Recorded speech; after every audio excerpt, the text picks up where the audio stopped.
नमस्कार विद्यार्थी मित्रांनो, मी भैरव तुमचं स्वागत आहे. बघा आपण स्टेट बोर्ड सीरीजमध्ये इयत्ता 11वीचं जुन्या पाठ्यक्रमाचं हिस्ट्रीचं बुक अभ्यासतोय आणि याचा आपण आज पाहणार आहोत भाग बघा भाग 17वा आज आपण पाहणार आहोत.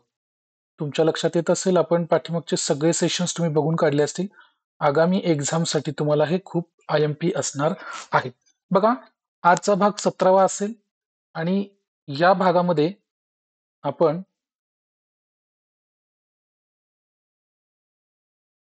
11वीच्या स्टेट बोर्ड मधील महत्वाचे कंटेंट बघणार आहोत.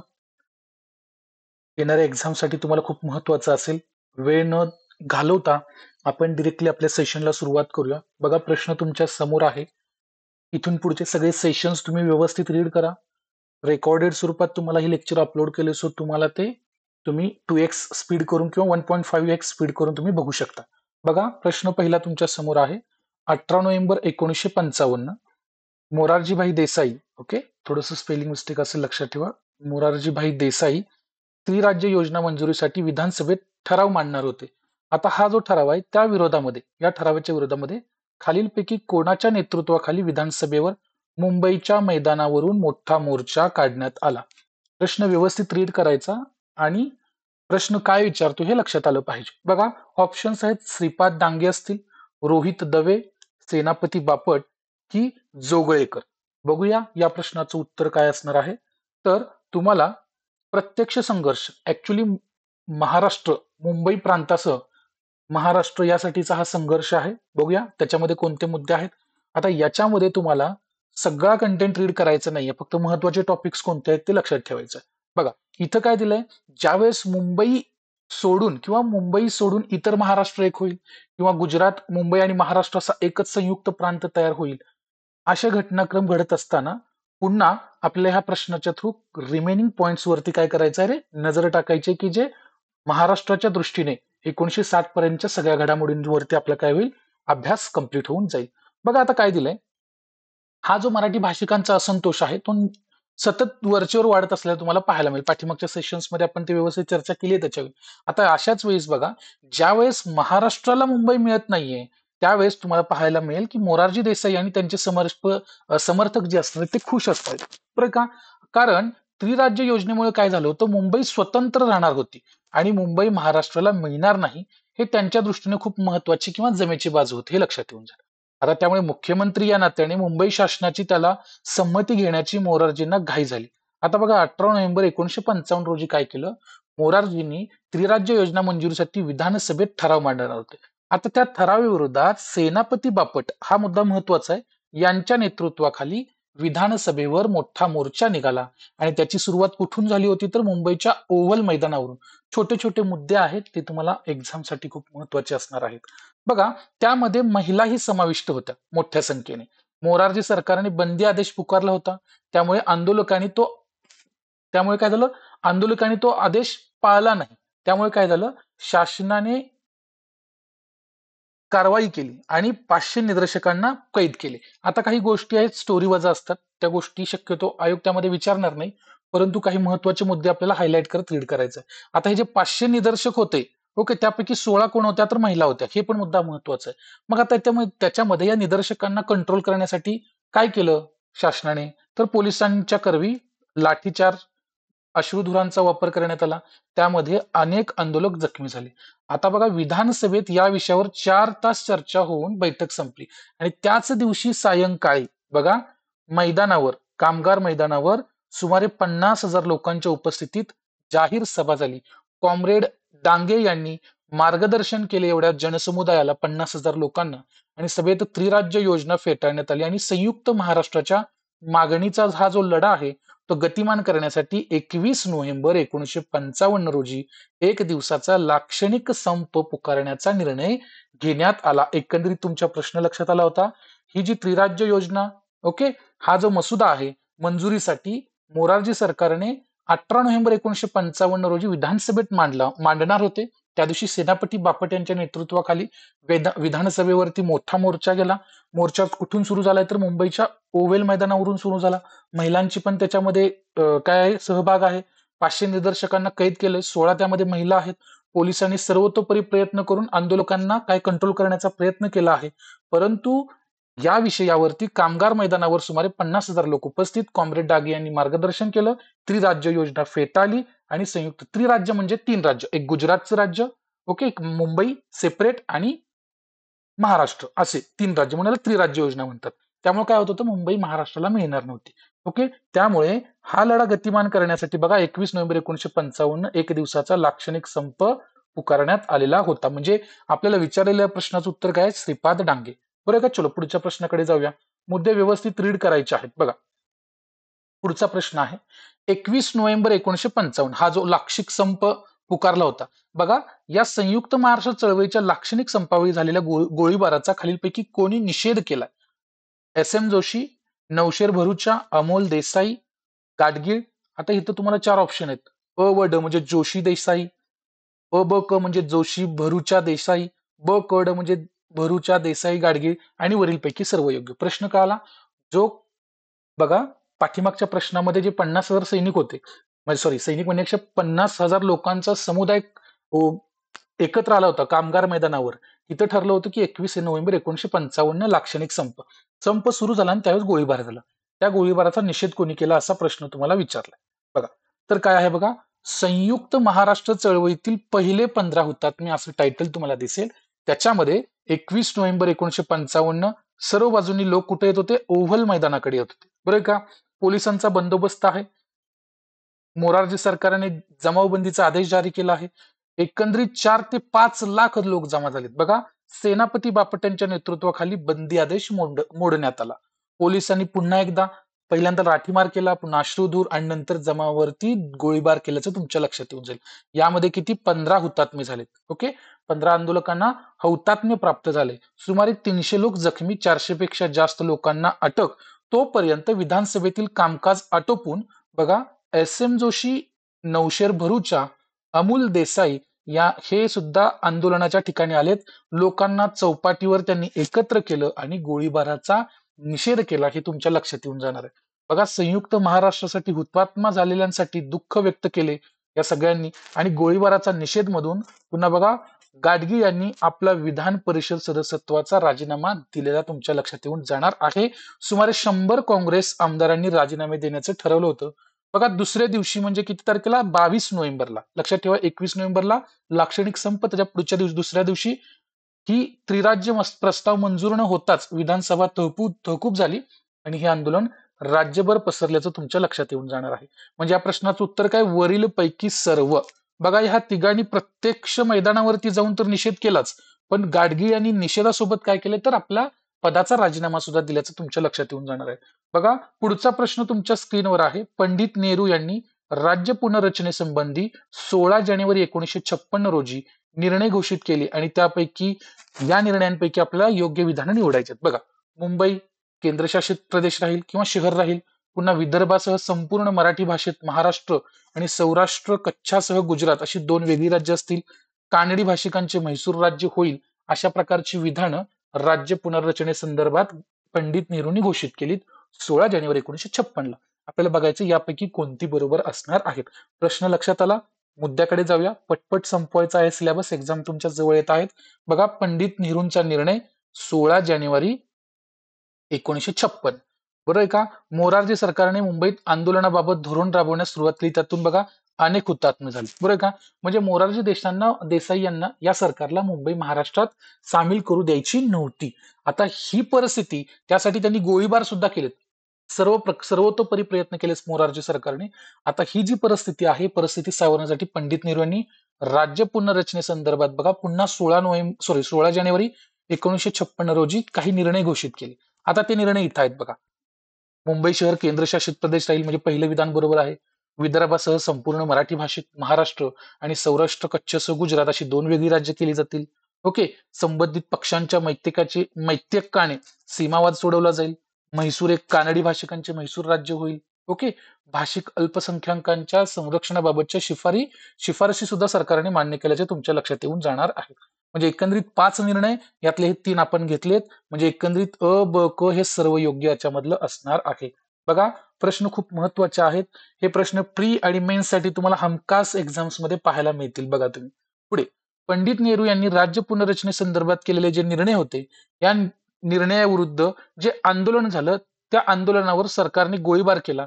या कृतीचे नरमेध यज्ञ असे वर्णन कोणी केले? बघा, ओके, श्रीपाद डांगे, सखा पाटील, लालजी पेंडसे की एस.एम. जोशी? बघा, पंडित नेहरूंनी सुद्धा निर्णय आपला दिला की मुंबई महाराष्ट्रात सामील करायची नाही. त्यामुळे पुन्हा आंदोलन सुरू झालं आणि त्यावेळेस पुन्हा मोरारजी सरकारने काय केलंय, त्यांच्यावरती गोळीबार केलाय. त्या गोळीबाराच्या कृत्याचं वर्णन नरमेध यज्ञ असं कोणी केलं? हा प्रश्न आपल्याला सरळ सरळ विचारलाय. बरं का, जेव्हा पंडित नेहरूंनी आपला 16 जानेवारी 1956 रोजी निर्णय घोषित केला, त्यामुळे काय झाले होते, मराठी भाषिक असमाधानी होते, असंतोष होता, कारण की मुंबई महाराष्ट्राला मिळणार नाही. त्यामुळे हे नेहरूंनी आपलं त्यांचं म्हणणं स्पष्ट केलं होतं. त्यामुळे मुंबई अक्षरशः पेटून उठली. त्यामुळे पोलिसांनी सुद्धा तितकाच कठोर भूमिका घेतली आणि हे जे पुढील 2-3 दिवस आंदोलकांवर गोळीबार सुरूच राहिले, 91 मृत्युमुखी आहेत. म्हणून याला लालजी पेंडसे यांनी नरमेध यज्ञ असं त्याचा उल्लेख केलंय. बघा, मोरारजी देसाई यांची ही कृती लोकशाही विरुद्ध होती, हे यातून सिद्ध होते. कारण की 91 लोक मृत्युमुखी पडतील म्हणजे इंग्रजांपेक्षा आपलीच माणसं किती म्हणजे आपल्याच विरुद्ध उठतायत. ओके, हे आपण लक्षात येऊ शकतं. विचारसरणी बघा. ओके, काही मुठभर इंग्रज भारतात येऊन एवढ्या कोट्यावधी लोकांना कंट्रोल करतायत, राज्य करतायत. का करतात? तर या प्रवृत्तीची माणसं त्यांना सहकार्य करतायत. त्यामुळे ह्या गोष्टी घडत आहेत, लक्षात ठेवा. म्हणजे याचं उत्तर काय दिलं रे? लालजी पेंडसे. लालजी पेंडसे. बघा, चला आता पुढच्या प्रश्नाकडे वळूया. संयुक्त महाराष्ट्र आंदोलनावेळी मोरारजी सरकारच्या कृतीचा निषेध खालीलपैकी कोणी आपल्या केंद्रीय अर्थमंत्री पदाचा राजीनामा दिला होता? ओके, हे जे मोरारजी सरकारनं गोळीबाराचं कृत्य केलं होतं, नरमेध यज्ञ कृत्य होतं, हे कृत्याविरुद्ध कोणी आपलं निषेध व्यक्त करताना आपलं केंद्रीय मंत्रीपद आहे, अर्थमंत्री, ते त्यांनी राजीनामा दिला, त्यागलं. चिंतामणराव देशमुख, यशवंतराव चव्हाण, गाडगीळ, वसंतराव नाईक. चलो या प्रश्नाचं उत्तर शोधूया. बघा, यावेळेस या कृत्याचा, जे कृत्य कोणी केलं, मोरारजी सरकारने केलं, 91 आंदोलक मृत्युमुखी पडले त्या गोळीबारामध्ये. म्हणून त्याच्यासाठी अर्थमंत्री चिंतामणराव देशमुख यांनी आपल्या मंत्रिपदाचा राजीनामा देऊन या कृतीचा निषेध केल्याचं तुमच्या लक्षात येऊन जाणार आहे. आणि बघा, त्यांनी पंतप्रधान नेहरू यांच्यावर आरोप करून महाराष्ट्रावरील अन्यायास जबाबदार धरले, हा सुद्धा मुद्दा हायलाइट करा. ओके, जेणेकरून तुमच्या या तयारीमध्ये तुम्हाला बघा, चिंतामणराव देशमुख पर्याय क्रमांक 1 याचं योग्य उत्तर असणार आहे. अर्थमंत्री होते तत्कालीन. पुढे, संयुक्त महाराष्ट्राच्या निर्मितीसाठी हुतात्मे पत्करलेल्या 106 सुपुत्रांचे हुतात्मा स्मारक मुंबई येथील कोणत्या ठिकाणी उभारले गेले आहे? बघा, फ्लोरा फाउंटन, गिरगाव चौपाटी, कामगार मैदान, चर्चगेट. बघा, सोपा प्रश्न आहे, फॉर्म झालेला आहे. हे बघा, अशा प्रकारचं ते स्मारक असणार आहे. एकंदरीत त्रिराज्य योजना मोरारजी सरकारनं आणलेली, पंडित नेहरूंचे काही निर्णय असतील, या सर्व निर्णय महाराष्ट्राच्या जनतेच्या विरुद्ध होते, कारण की जनतेला मुंबईसह महाराष्ट्र एकत्र पाहिजे होता, बरं का. त्यामुळे लोकांनी यासाठी प्राणाची बाजी लावली होती आणि गोळीबार केला होता मोरारजी सरकारने. त्याच्यामध्ये 106 हुतात्मे झाले.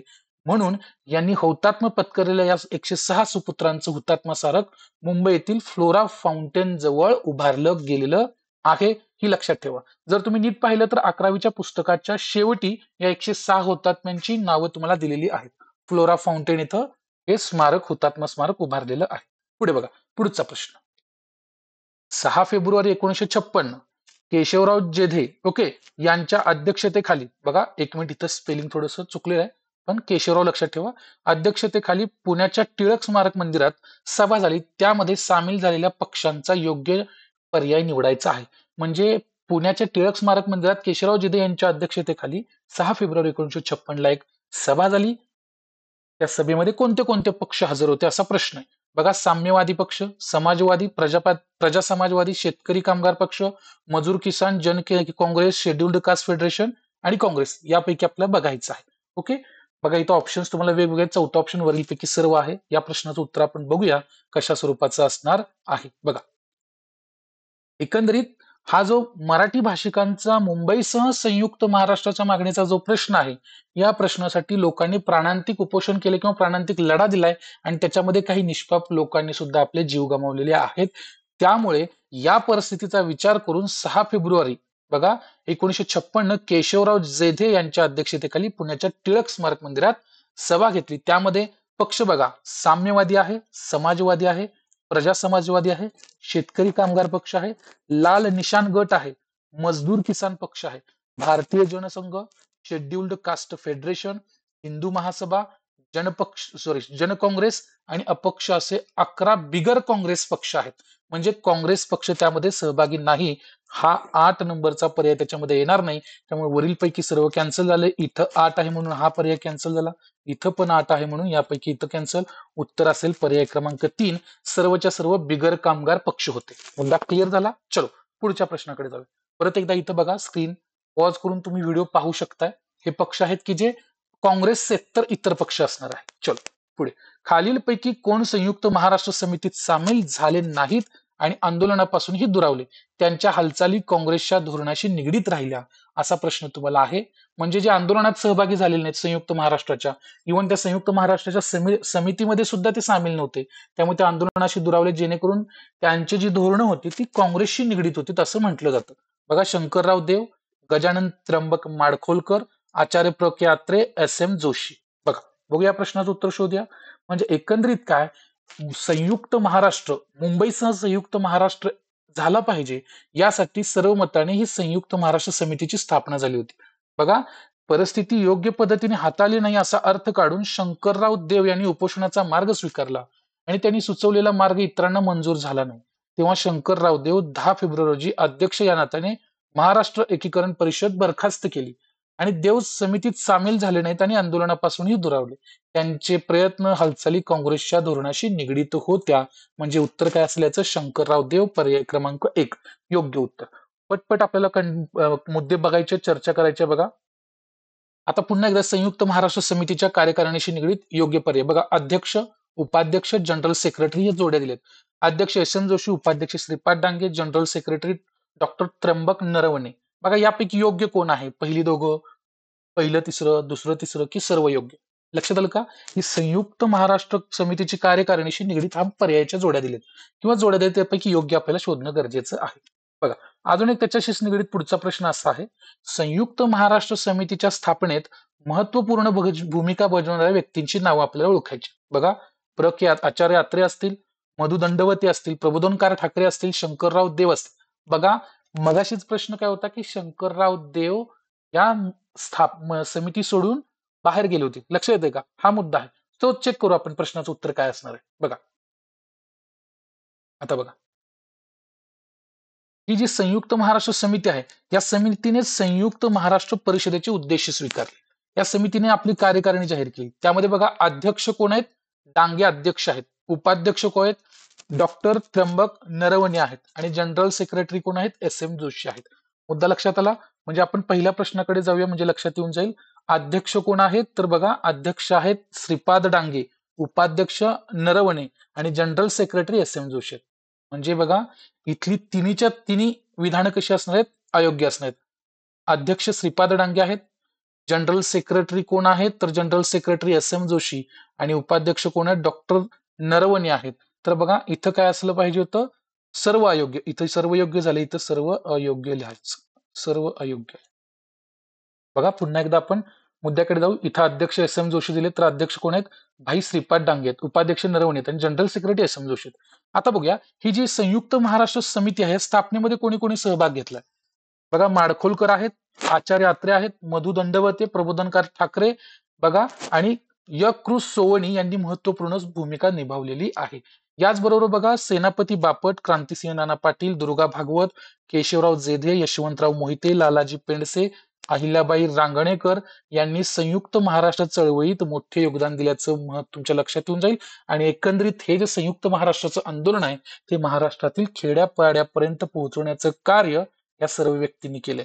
म्हणजे या प्रश्नामध्ये तुम्हाला हे योग्य आहेत, अत्रे आहेत, दंडवते आहेत, ठाकरे आहेत, फक्त हे याच्यामध्ये नाही आहेत. त्यामुळे याचं उत्तर काय यायला पाहिजे होतं? अ, ब, क. लक्षात आला मुद्दा? चलो, तुम्ही व्हिडिओ पॉज करून सुद्धा प्रश्न वाचू शकता आणि एक्सप्लेनेशन पाहू शकता. काही प्रॉब्लेम नाही. कमी वेळेमध्ये आपल्याला पटपट सकाळ सेशन संपवायचे आहेत. पुढे बघा, संयुक्त महाराष्ट्र आंदोलनासाठी वृत्तपत्रांची आवश्यकता ओळखून आचार्य अत्रे यांनी कोणत्या दैनिकाची सुरुवात केली? बघा, मराठा, नवाकाळ, प्रबोधन, विजयी मराठा. ओके, बघूया या प्रश्नाकडे जाऊया. मराठी वृत्तपत्रांमध्येच. तर लक्षात येईल, हे जे आंदोलन आहे आणि या आंदोलनामध्ये वृत्तपत्रांची भूमिका खूप महत्वाची आहे. जे दिवसा जो काय उपक्रम होत आहे, ज्या प्रकारे आंदोलन घडते, त्याची सर्व वृत्तांत जनतेला कळाला पाहिजे. मग ते साधन कोणतं आहे तर वृत्तमानपत्रांचं आहे.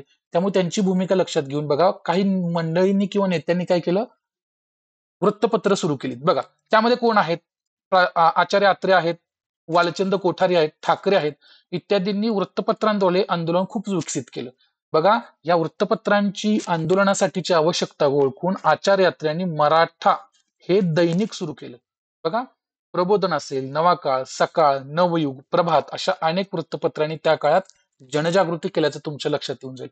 म्हणजे हे जे आंदोलन आहे आणि त्याच्या संयुक्त महाराष्ट्र समिती आहे, या समितीच्या दैनंदिन कामकाजाची माहिती लोकांपर्यंत पोहोचवायचं काम या सर्व वृत्तपत्रांनी केलेलं आहे. बघा संयुक्त महाराष्ट्र आंदोलनात आचार्य अत्रेंच्या मराठा हे जे दैनिक आहे यानं वैशिष्ट्यपूर्ण कामगिरी केल्याचं तुमच्या लक्षात येऊन जाईल.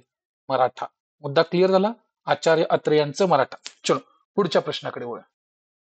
मोरारजी देसाई असतील, सखा पाटील यांच्या अन्याय कृत्यांचा संदर्भ असलेली लावणी मुंबईच्या लालबावटा कलापथकात कोणी गायली होती? बघा मोरारजी देसाई आणि सखा पाटील यांचं हे जे अन्यायकारक कृत्य आहे, या कृत्याच्या विरोधात एक लावणी मुंबईच्या लालबावटा कलापथकात गायली. कोणी गायली?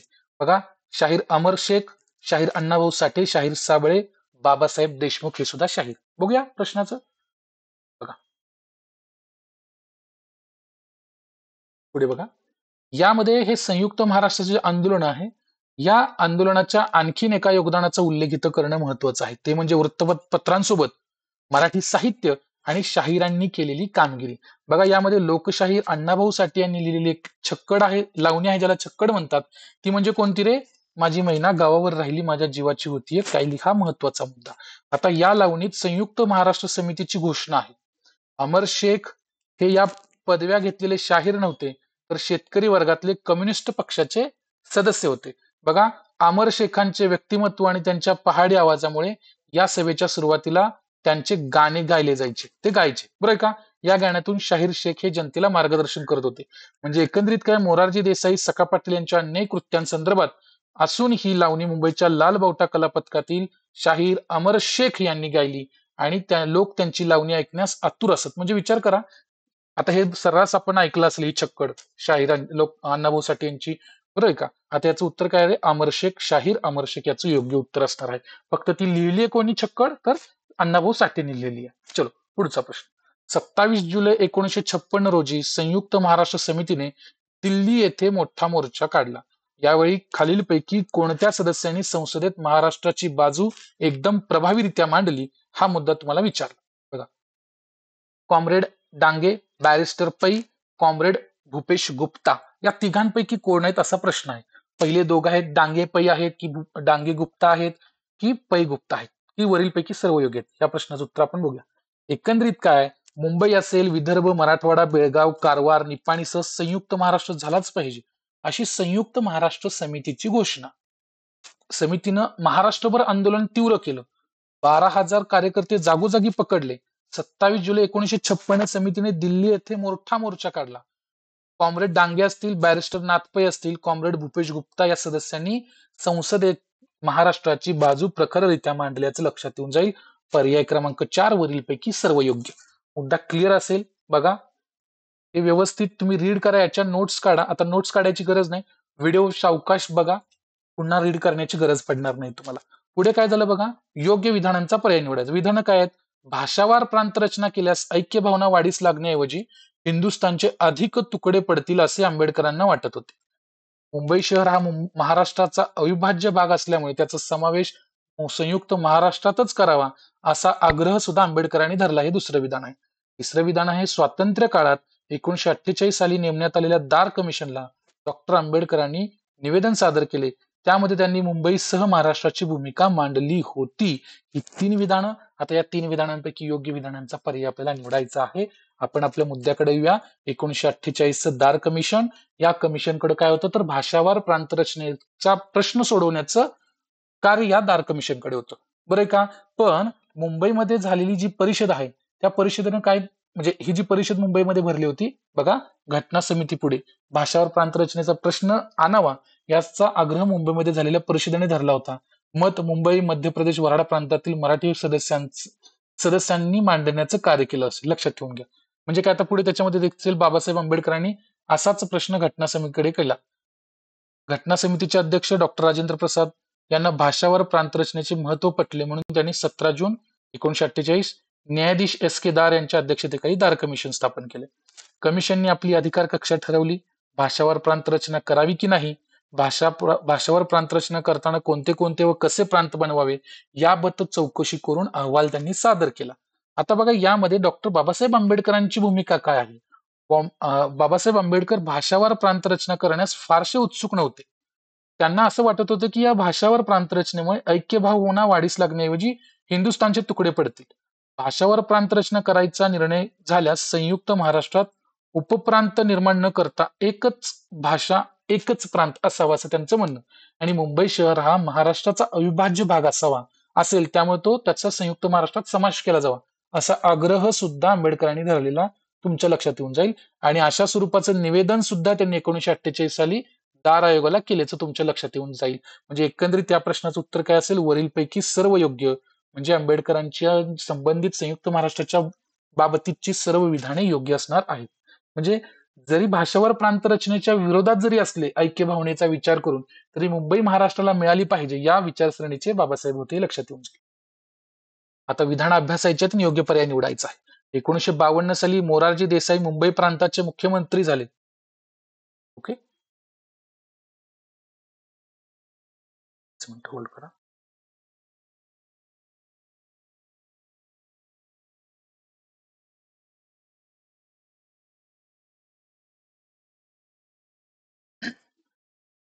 दुसरं विधान आहे, हिरे व यशवंतराव मोरारजी यांच्या मंत्रिमंडळात सामील होऊन संयुक्त महाराष्ट्रासाठी सर्वपक्षीय परिषद स्थापन झाली. पुढे संयुक्त महाराष्ट्र सर्वपक्षीय परिषदेचे यशवंतराव चव्हाण हे अध्यक्ष होते. ही विधान आहेत आणि या विधानांसंदर्भात योग्य विधान आपल्याला पाहायचे. बघा, संयुक्त महाराष्ट्रातील काँग्रेस नेत्यांची भूमिका. बघा, देशात आणि मुंबई प्रांतात काँग्रेस हा सत्ताधारी पक्ष, त्यामुळे धोरणात्मक निर्णय प्रक्रियेत तो पक्ष महत्वाचा. पंडित नेहरू असतील, सरदार पटेल असतील, गोविंद वल्लभ पंत असतील, पट्टाभी सीतारामय्या असतील, मोरारजी देसाई हे महत्वाचे विशेष केंद्रीय नेते होते. बघा, बाळासाहेब खेर मुंबई प्रांताचे मुख्यमंत्री होते. ते भांडवलदार धार्जिणे होते. सामान्य जनता आणि मराठी भाषिकांपासून ते दुरावले होते. केशवराव जेधे यांच्या नेतृत्वाखालील महाराष्ट्र काँग्रेस मात्र असंतुष्ट होता. जेधेंनी काँग्रेस सोडलं. भाऊसाहेब हिरे महाराष्ट्र काँग्रेसचे अध्यक्ष तर यशवंतराव चव्हाण प्रांत सचिव झाले. हा मुद्दा तुम्ही लक्षात घेणं अनिवार्य आहे. म्हणजे कोणी जेधेंनी काँग्रेस सोडलं आणि भाऊसाहेब हिरे महाराष्ट्र काँग्रेसचे अध्यक्ष झाले, हा मुद्दा महत्वाचा आहे. जेधेंनी सोडलं आणि हिरे काय झाले, अध्यक्ष झाले. यशवंतराव चव्हाण काय झाले, प्रांत सचिव झाले. आणि 1952 साली खेरांची सत्ता संपली. बाळासाहेब खेर जे मुंबई प्रांताचे मुख्यमंत्री, त्यांची सत्ता संपली आणि मोरारजी देसाई काय झाले, मुंबई प्रांताचे किंवा मुंबई राज्याचे मुख्यमंत्री बनले. बघा, हा 52 पर्यंतच्या घडामोडीमध्ये कोणता आहे, गुजरात, महाराष्ट्र, कच्छसह सगळा, सौराष्ट्रासह मुंबई प्रांत एकच आहे, हे तुमच्या लक्षात आलं पाहिजे. पुढे बघा, हिरे व यशवंतराव हे मोरारजीच्या मंत्रिमंडळात सामील झाले. संयुक्त महाराष्ट्राची सर्वपक्षीय परिषद स्थापन झाली. शंकरराव देव त्याचे अध्यक्ष झाले. हिरे, देवगिरीकर त्यात सामील. यशवंतराव दूर राहिले. मोरारजी संयुक्त महाराष्ट्राचे विरोधक होते. शंकररावांवर त्यांचा रोष होता. शंकरराव म्हणजे कोण, शंकरराव लक्षात येईल तुमच्या, बरं आहे का. आता बघा, महाराष्ट्रातील जनमताबाबत मोरारजींचा हा आंधळेपणा म्हणजे आंधळेपणा होता, हे शंकररावांचं मत होतं. त्यामुळे काय झालं, म्हणजे एकंदरीत प्रश्न तुमचा मुद्दा लक्षात येऊन जाईल. महाराष्ट्रातील जनमताबाबत मोरारजीचे आंधळेपण बघा होते असे म्हणणारे शंकरराव त्यांना दुखवायला तयार नव्हते. म्हणजे एकंदरीत शंकरराव देव असतील, हे कसे होते, यापासून सुद्धा अलिप्त राहिलेत. ओके, संयुक्त महाराष्ट्राच्या प्रश्नावर हिरे आणि यशवंतराव यांच्यात दुरावा निर्माण झाला होता. हिरे व यशवंतराव लक्षात ठेवा. त्या दरम्यान देव आणि हिरे महाराष्ट्राच्या राजकारणातील प्रभावी नेते नव्हते. ओके, यशवंतरावांनी काय केलं, मग मुत्सद्देगिरीने धोरण राबवलं. यशवंतराव मात्र राजीनामा न देणे, काँग्रेस न सोडणे, नेहरूंचा विश्वास मिळवणे या भूमिकेशी ठाम राहिले. कारण त्यांच्या मते संसद सर्वश्रेष्ठ असून अंतिम निर्णय संसदेत होतो. त्यामुळे संयुक्त महाराष्ट्रासाठी ते त्या दृष्टीने प्रयत्नशील राहिले. मुद्दा क्लिअर. बघा, एकंदरीत काय आहे, या प्रश्नाचं उत्तर पहिलं विधान बरोबर आहे, दुसरं बरोबर आहे आणि हे तिसरं सुद्धा बरोबर आहे. वरीलपैकी सर्व योग्य आहे का बघूया. शंकरराव देव अध्यक्ष झाले, सॉरी, त्यामुळं इथलं हे विधान चुकतंय, तर शंकरराव देव घ्या. शंकरराव देव, हा मुद्दा तुम्ही लक्षात ठेवायचा. त्यामुळे याचं उत्तर वरीलपैकी सर्व न येता याचं उत्तर काय आलं पाहिजे, तर याचं उत्तर फक्त अ व ब योग्य आहे असं आलं पाहिजे. त्या व्यक्ती लक्षात ठेवा. शंकरराव देव कोण होते? यशवंतराव चव्हाण तर आपल्याला माहिती आहेत, बरं का. केशवराव जेधे कोण होते? भाऊसाहेब हिरे कोण होते? हे लक्षात ठेवा. ही व्यक्ती महत्वाची आहेत. ओके, चलो पुढचा मुद्दा, पुढचा प्रश्न. 1 नोव्हेंबर 1956 यशवंतराव चव्हाण यांनी मुख्यमंत्रीपद स्वीकारले. त्याबद्दल खालीलपैकी कोणत्या संयुक्त महाराष्ट्र समितीच्या सदस्यांनी त्यांच्यावर टीका केली? बघा, अत्रे असतील, वालचंद कोठारी, माधवराव बागल, लक्ष्मण शास्त्री जोशी, एस एम जोशी, यापैकी कोण आहेत की ज्यांनी 1 नोव्हेंबर 1956 ला यशवंतराव चव्हाण यांनी जेव्हा मुख्यमंत्रीपद स्वीकारलं त्यावेळेस खालीलपैकी कोण आहेत संयुक्त महाराष्ट्र समितीचे सदस्य त्यांनी यशवंतराव चव्हाणांच्यावरती टीका केली? प्रश्न बघा लक्षात येईल. द्विभाषिक राज्याचा प्रयोग करण्यात आला. आता हा प्रयोग कसा आहे बघा. मराठी भाषिकांची मागणी मान्य न करता 7 ऑगस्ट 1956 संसदेने निर्णय काय केला? द्विभाषिक राज्याचा कायदा पास केला. मराठी व गुजराती भाषिक लोकांना एकत्र केलं आणि या राज्याचा पश्चिम महाराष्ट्रातील मुंबईसह 10 जिल्हे, विदर्भाचे 8 जिल्हे, मराठवाड्याचे 5, गुजरात सौराष्ट्राचे 16 जिल्हे समाविष्ट करून एकच राज्य, 2 भाषा बोलणारं राज्य तयार केलं. ओके, म्हणजे लक्षात येईल केवढं गुजरात महाराष्ट्र सगळं मोठं राज्य होतं, बरं का. काँग्रेस नेत्यांनी पक्षश्रेष्ठींचा निर्णय मान्य केला, तर समितीने तो, कोणत्या संयुक्त महाराष्ट्र समितीने तो फेटाळला. आता मोरारजींनी या राज्याचे स्वागत करून म्हटले की बिनविरोध निवड होणार असेल तर आपण मुख्यमंत्री होऊ इच्छितो. भाऊसाहेब हिरे यांनी आपली उमेदवारी घोषित केली. बघा, हिरे सुद्धा याच्यामध्ये उतरले. मोरारजींनी त्यांना विरोध केला. महाराष्ट्र काँग्रेसने यशवंतरावांची उमेदवारी निश्चित केली. मोरारजींनी त्यांना पाठिंबा दिला. म्हणजे यशवंतराव चव्हाण जर उभारणार असतील तर मी माघार घेतो असं म्हणणं होतं मोरारजींचं. त्यामुळे काय झालं, यशवंतराव चव्हाणांचा विजय झाला आणि 1 नोव्हेंबर 1956 रोजी सर्वात मोठ्या राज्याचे आणि वयाने लहान असलेले यशवंतराव मुख्यमंत्री बनले. बरोबर आहे का? त्याबद्दल तर्कतीर्थ लक्ष्मण शास्त्री जोशी लिहितात की यशवंतराव म्हणाले, मी बंदुकीची गोळी न वापरता राज्य करणार आहे. अनेक असामान्य गुण असल्याने यशवंतरावांनी ही जबाबदारी सहज पेलली. याचे उद्गार कोणाचे आहेत? तर्कतीर्थ लक्ष्मण शास्त्री जोशी यांची. पुढे बघा, संयुक्त महाराष्ट्र समितीचे आचार्य अत्रे, वालचंद कोठारी, माधवराव बागल असे अनेक जहाल नेते मात्र त्यांच्यावर अगदी आग ओकत होते. म्हणजे मुद्दे लक्षात आले. 3 व्यक्ती आहेत, अत्रे, कोठारी आणि बागल. यांनी काय केलं? यशवंतराव चव्हाणांवरती टीका केल्याचं तुमच्या लक्षात येऊन. पण बघा, यशवंतराव यांनी मर्यादा न सोडता संयम आणि आपल्या धोरणावर अविचल राहिले. अर्थात मोरारजींना राज्य प्रशासनातून बाजूला करण्यात भाऊसाहेब हिरे यांनी अप्रत्यक्ष मदत केली होती. द्विभाषिकाचा निर्णय मराठीप्रमाणे गुजराती लोकांनाही मान्य नव्हता. त्याविरुद्ध गुजरातमध्ये उग्र निदर्शने झाली. पोलीस गोळीबार झाला. 15 त्यामध्ये ठार, कित्येक लोक जखमी झाले. मोरारजींच्या सभा उधळून लावल्या गेल्या. पंडित नेहरूंसमोर महागुजरातची मागणी करण्यात आल्याचं तुमच्या लक्षात येऊन जाणार आहे. म्हणजे बघा, या प्रश्नाचं उत्तर काय आलं? अत्रे, वालचंद्र कोठारी आणि माधवराव बागल म्हणजे अ ब क यांनी काय केले? यशवंतरावांवर टीका केली. हे जे लक्ष्मण शास्त्री जोशी आहेत त्यांनी मात्र त्यांचं कौतुक केल्याचं तुमच्या लक्षात येणार आहे. पुढचा प्रश्न स्क्रीनवर. विधान अभ्यासायचे आणि योग्य पर्याय निवडायचा आहे, योग्य विधानांचा. 30 नोव्हेंबर 1957 प्रतापगडवरील छत्रपती शिवाजी महाराजांच्या अश्वारूढ पुतळ्याचे अनावरण यशवंतराव चव्हाण यांच्या हस्ते झाले. पुढचं विधान 5 नोव्हेंबर 1957 रोजी पुण्याच्या टिळक स्मारक मंदिरात संयुक्त महाराष्ट्र समितीची बैठक झाली.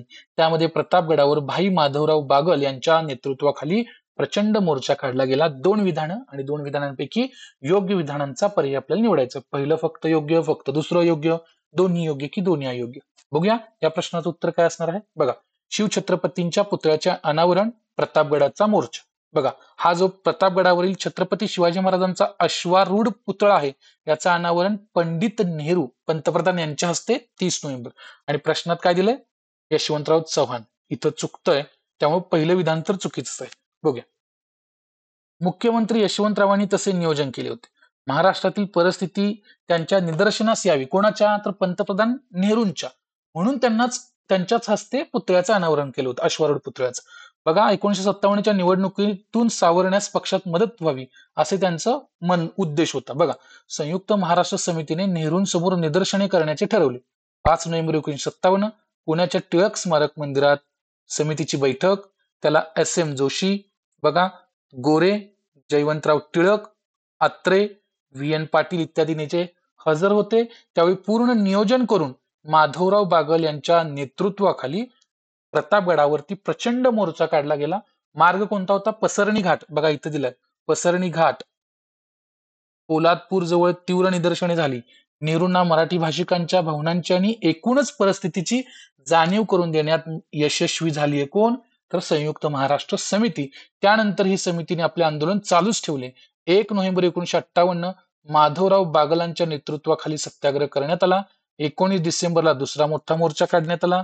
बघा, 18 जानेवारी 1959 सीमा लढा समितीने करबंदी चळवळ सुरू केली. नोव्हेंबर 1959 मोरारजींविरुद्ध आदिवासींनी मोर्चा काढला. हे मुद्दे महत्वाचे आहेत. बघा, म्हणजे या प्रश्नाचं उत्तर काय झालं आपल्या लक्षात येऊन जाईल.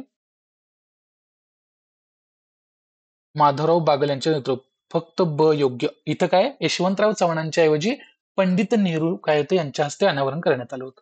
पुढे, खालीलपैकी कोणत्या ठिकाणी भरलेल्या अधिवेशनात गोविंद वल्लभ पंत, यशवंतराव चव्हाण, सखा पाटील, बघा, जीवराज मेहता यांच्या समितीने महाराष्ट्र निर्मितीला अनुकूल असा अहवाल दिला. बघा, कुठं? मुंबई, पुणे, चंदीगड की दिल्ली? कुठं झालं होतं ठिकाणी अधिवेशन? त्याचं विचारलं प्रश्न. ओके. 1960च जे महाराष्ट्र निर्मिती आहे, महाराष्ट्र निर्मितीसाठीच्या हालचाली तुम्हाला इथं पाहायला मिळणार आहेत.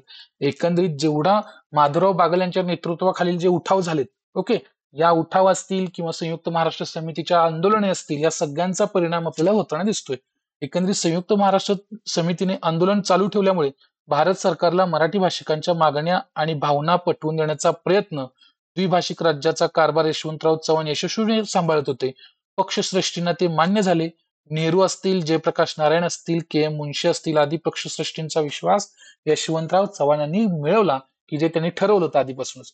बघा, यशवंतराव चव्हाण यांनी स्वतःच ऋणानुबंध या पुस्तकातील संयुक्त महाराष्ट्र निर्मितीचे पूर्वक्षण या लेखामध्ये आपल्या हालचालींची व प्रयत्नांची सविस्तर माहिती दिलेली तुमच्या लक्षात येऊन जाईल. प्रतापगडावरील कार्यक्रमावेळी ते नेहरूंबरोबर होते. त्यावेळी समितीमुळे लोकांच्या भावना नेहरूंना कळाल्या.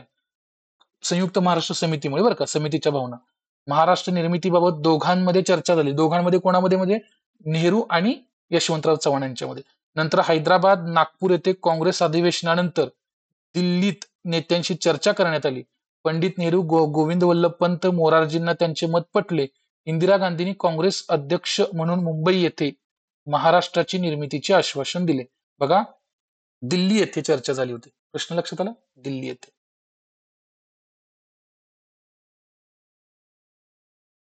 सॉरी सॉरी दिल्ली नाही याचं उत्तर येणार. सॉरी, याचं उत्तर दिल्ली येणार नाही. याचं उत्तर असेल चंदीगड. सॉरी. बघा, पुढे अजून आहे. चंदीगड अधिवेशनात गोविंद वल्लभ पंत, यशवंतराव चव्हाण, सखा पाटील, जीवराज मेहता यांची समिती नेमली. तिने महाराष्ट्राच्या निर्मितीला अनुकूल असा अहवाल दिल्याचं लक्षात येऊन जाईल. या प्रश्नाचं उत्तर लक्षात आलं तुम्हाला? या प्रश्नाचं उत्तर आहे चंदीगड. Sorry for mistake. चलो, आता बघा, ही समितीने काय केलं? मुंबईसह महाराष्ट्राला या निर्मितीला अनुकूलता दिली. मोरारजींनी डांग व गुजरातच्या राजधानीचा प्रश्न मांडला, पण तेवढ्यावरून बोलणी बिघडू नयेत अशी समितीची चर्चा झाली. मोरारजींच्या मागण्या मान्य केल्या. नेहरूंना तपशील सांगितला आणि नेहरूंनी त्याला संमती सुद्धा दिली. म्हणजे बघा, समितीच्या आग्रहामुळे मुंबई राज्य ऐवजी महाराष्ट्र असे नाव झाले. महाराष्ट्र व गुजरात यांच्यातील आर्थिक प्रश्न सोडवण्यासाठी 2 सदस्यांच्या समितीचा अहवाल मान्य करण्यात आला. एप्रिल 1960 संसदेने मुंबई पुनर्रचना कायदा मंजूर आणि 1 मे 1960 महाराष्ट्राची निर्मिती करण्यात आली. मुद्दा क्लिअर झाला? चलो, आता अजून एक प्रश्न आहे. केंद्र सरकारने एप्रिल 1960 मध्ये मुंबईची पुनर्रचना कायदा पास केला व त्यामधील योग्य तरतुदी आपल्याला निवडायच्या. तरतुदी बघा, अ व ब दिलेत. द्वैभाषिक मुंबई राज्याचे 1 मे 1960 पासून महाराष्ट्र व गुजरात असे 2 भाग. हे तर बरोबरच आहे. मुंबई राज्यातील बनातवाडा, मेहसाणा, साबरकांठा, अहमदाबाद, भडोच, बडोदा, सुरत अशी ठिकाणे गुजरात या नव्या राज्यात समाविष्ट करण्यात आली. या 2 तरतुदींबद्दल आपल्याला योग्य कोणती आणि अयोग्य कोणती ओळखायचे. कधीचे आहे? एप्रिल 1960 ला जो कायदा पास करण्यात आला त्याच्यानुसार. बघा, पुनर्रचना कायदा एप्रिल 1960, मुंबई पुनर्रचना कायदा पास. द्विभाषिक मुंबई राज्याचे 2 भाग केले, गुजरात, महाराष्ट्र. मुंबई राज्यातील खाली नमूद केलेला प्रदेश गुजरात या नव्या राज्यात समावेश केला. बघा, कोणते? बनातवाडा, मेहसाणा, साबरकांठा, अहमदाबाद, कैरा, पंचमहाला, बडोदा, भडोच, सुरत, डांग, अमरेली ही सगळी ठिकाणं आहेत आणि जी आपल्याला ऑप्शन मध्ये दिली ती बरोबर असणार आहेत. बघा, ठाणे जिल्ह्यातील उंबरगाव तालुक्यातील खेडी, पश्चिम खानदेशातील नंदुरबार व नवापूर तालुक्यातील खेडी, तसेच पश्चिम खानदेश जिल्ह्यातील अक्कलकुवा व तळोदे तालुक्यातील खेडी बघा, हा प्रदेश पूर्वीच्या मुंबई राज्याचा भाग असणार नाही. मुंबई राज्याचा उरलेला भाग महाराष्ट्राला देण्यात आलेला लक्षात येऊन जाईल. ह्याचं उत्तर असणार आहे दोन्ही योग्य. चलो, लक्षात आला मुद्दा. आता महाराष्ट्राची रचना केली. मुंबई विभाग, पुणे विभाग, नागपूर विभाग आणि औरंगाबाद विभाग. बरं आहे का? आता हे भौगोलिक याच्या भूगोलामध्ये आपण या गोष्टी बेसिक पाहिलेल्या तुमच्या लक्षात येणार आहेत. पुढे आता काय दिलं बघा इथं, मुंबईसह संयुक्त महाराष्ट्र स्थापन झाला असला तरी बेळगाव, कारवार, निपाणी, भालकी, डांगचा समावेश महाराष्ट्रात होऊ शकला नाही. बेळगाव बाबतचा महाराष्ट्र कर्नाटक सीमा प्रश्न अजून सुद्धा चालू असल्याचं तुमच्या लक्षात येणार आहे. बघा, मुंबई पुनर्रचना कायदा संमत झाला. संयुक्त महाराष्ट्र राज्याच्या निर्मितीचा सोहळा सुद्धा सुरू झाला. महाराष्ट्र राज्याचा मंगल कलश यशवंतराव चव्हाण यांच्या हस्ते आणण्यात आला. मुंबईच्या शिवाजी पार्कवर पंडित नेहरूंच्या हस्ते 1 मे 1960 कामगार दिनी महाराष्ट्र राज्याची घोषणा.